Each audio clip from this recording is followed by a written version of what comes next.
akwagula munne lifiri esawa yonna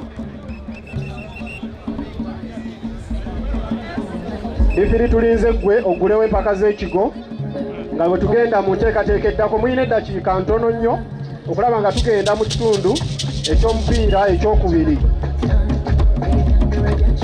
Oweekitiibwa minisita, empaka z'Ekiggo bwe zito ziguddwawo era abamegganyi bali mu kumeggana okulaba ani anaasinga baabo bali mu kumeggana. Ekiggo omuzannyo gwaffe wano mu Buganda, baabo bali mu kumeggana, twagala kulaba ani asinga mu kigo. Ne difiri waali okusala empaka z'Ekiggo.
Abamegganyi bali mu kumeggana.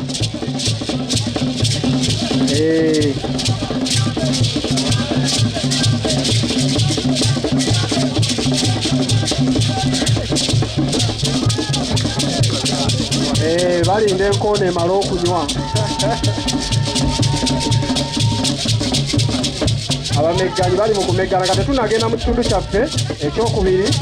Minisita waffe ow'abavubuka emizannyo n'ebitone ajja kukkirira ayogereko ne bannamawulire ab'enjawulo abazze ku mupiira guno abatuuseeko obubaka obw'enjawulo.